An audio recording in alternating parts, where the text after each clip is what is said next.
हाँ दोस्तों, बात ये हो रही थी कि अल्लाह ताला ने कहा है कि रोज़ा मेरे लिए है और उसकी जज़ा मैं हूँ। आमाल सभी अल्लाह के लिए हैं। कुरान कहता है कुल इन्ना सलाती व नुसुकी व महयाया व ममाती लिल्लाहि रब्बिल आलमीन। हमारा जीना, मरना, उठना, बैठना, रोज़ा, नमाज, गरी जल्दी ज़्यादा थोड़ी देर सुनो फिर छुट्टी करेंगे। तो ये सभी अल्लाह के लिए है, लेकिन अल्लाह ने और आमाल को नहीं कहा, रोज़े को कहा। तो बात कल यहाँ पे छोड़ दी थी कि अल्लाह रब्बुल आलमीन कुछ नेमतें इस उम्मत को कानूनी तौर पर अता कर दी है कि कानूनी तौर पर वो चीज़ इस उम्मत को मिल जाए ताकि क़यामत के दिन कोई एतराज़ न कर सके। मिसाल के तौर पर एक आदमी की मज़दूरी मुतय्यन कर दी गई कि 1 रुपये दूंगा, और दूसरे आदमी की मज़दूरी मुतय्यन कर दी गई कि तुमको मैं 100 रुपये दूंगा। दुनिया में है, इंजीनियर एयर कंडीशन मकान में सोता है, एयर कंडीशन गाड़ी में आता, साइड पर फोरमैन को बुलाएगा और सारी रिपोर्ट लेता है, गर्मी में बाहर भी नहीं आता जी। तनख्वाह कितना लेता है? 50,000, और वहीं से अपना रूप दिखाया और गया जी। फोरमैन बेचारा गर्मी में धूप में मर रहा है, और तनख्वाह लेने के दिन उसकी अकाउंट पर 50,000 गया, और लेबर बेचारा सुबह से शाम तक धूप में मेहनत में खटता है, उसकी तनख्वाह आई 500, 700, 1200 जो भी मुतय्यन है कानूनी तौर पर। तो कानूनी तौर पर इस उम्मत को अल्लाह ताला ने कुछ ऐसी नेमतें अता कर दी है कि क़यामत के दिन ये उम्मत कानूनी तौर पर अल्लाह की उन नेमतों की मुस्तहिक हो जाएगी। तो रोज़े को जो अल्लाह ताला ने कहा कि रोज़ा हमारे लिए है, यानी कानूनी तौर पर रोज़े पर किसी का कोई दावा, जैसे ये मुल्क है बादशाहों का, अल्लाह ताला शेख मोहम्मद को खूब खुशखुर्रम रखे, बाग बाग रखे। हम अपने मुल्क से ज़्यादा उनके मुल्क में खाते पीते खुशखुर्रम सोते हैं, बिंदास, नो टेंशन। अल्हम्दुलिल्लाह, अल्लाह हमें आखिरत में भी इसी तरह बग़ैर किसी टेंशन के बख्श दे, बग़ैर हिसाब के जी। तो क़यामत के दिन लोग जब आएंगे अल्लाह पाक की जनाब में, तो किसी ने किसी को गाली दिया होगा, किसी ने किसी को थप्पड़ मारा होगा, किसी ने किसी का हक़ दबा लिया होगा, किसी ने किसी को कुछ कहा होगा। अल्लाह ताला इन सब हुकूकुल इबाद से भी हमें दुनिया में पाक रखे, ताकि ऐसा ना हो कि क़यामत के दिन हम ढेर सारी नेकियां लाएं और जिसको जिसको सताया हुआ है वो सब लेके गए, अपन रह गए लैंडलेस, कुछ नहीं हाथ में रहा बाकी। ऐसा नहीं करने का बाबा जी।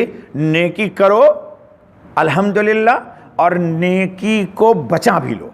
नेकी करो भी और नेकी को बचाओगे कैसे? किसी को बुरा भला नहीं कहना। तो क़यामत में बहरहाल अहले हुकूक आएंगे, कहेंगे या अल्लाह इसने मुझे गाली दी। तो अल्लाह कहेंगे कि फिर क्या चाहता है? तो या अल्लाह मेरे पास नाम अमाल में बड़ी कमी है, मुझे गाली का बदला इसकी नेकी से दीजिए। अल्लाह कहेंगे चल अच्छा, जितना तूने गाली दिया था उसका बदला मीज़ान पर जो भी होगा, हसनात इसकी नेकियाँ, ये नेकियाँ गाली देने वाले को दे दी गई। अब इसके ज़िम्मे नेकी क्या हो गई? कम हो गई। उसको जाते हुए 2 थप्पड़ मारा था, बेमतलब का कहा था मैं IM जी, लगा दिया। तो वो कहेगा या अल्लाह मुझे इसने 2 थप्पड़ मारा था बेकसूर। अच्छा भाई तू क्या चाहता है? तो 2 थप्पड़ का जितना भी नेकी होगा वो लेके गया।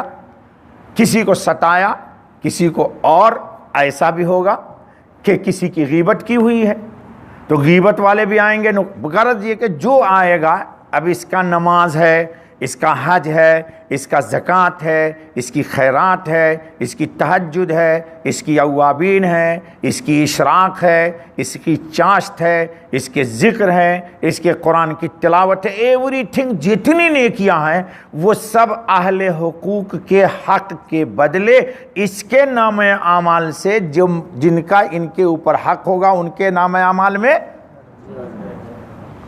अब इसके पास तो कुछ है ही नहीं, तब ये जन्नत में कैसे जाएगा? अब लोग कुछ आएंगे कि अल्लाह मेरा तो फिर भी बाकी है इसके ज़िम्मे। अब इसके ज़िम्मे तो सब लोग लेके सब चले गए, ओनली बच गया रोज़ा। क्या बचा? तो लोग कहेंगे अल्लाह मेरा हक दीजिए। अल्लाह कहेंगे अब तो इसके ज़िम्मे कुछ है नहीं, तो वो कहाँ से दे दूँ? तो कहेगा नहीं अल्लाह नहीं, इसका रोज़ा तो है ना। अल्लाह कहेंगे खामोश।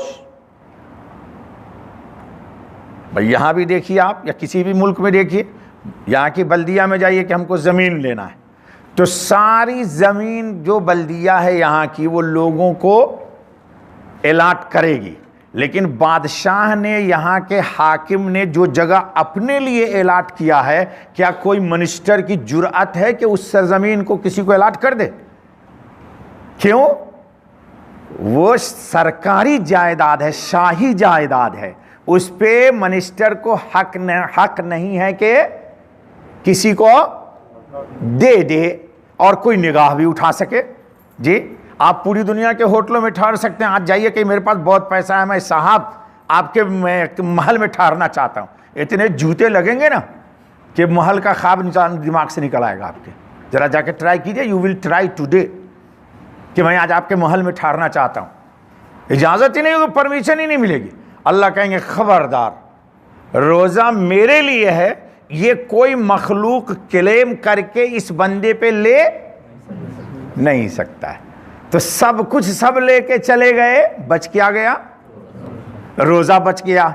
अब अल्लाह ताला पहले ही कह रहे हैं कि आगे हदीस भी आ रही है कि अस्सौम जुन्ना, अस्सौम जी उमार, ये तशरीह अब आप लिखिएगा कि अस्सौम, तो अब दोज़ख के आग से, अल्लाह के गज़ब से, नाराज़गी से बचने का एक ही ज़रिया बन गया, बच गया, वो क्या है? रोज़ा।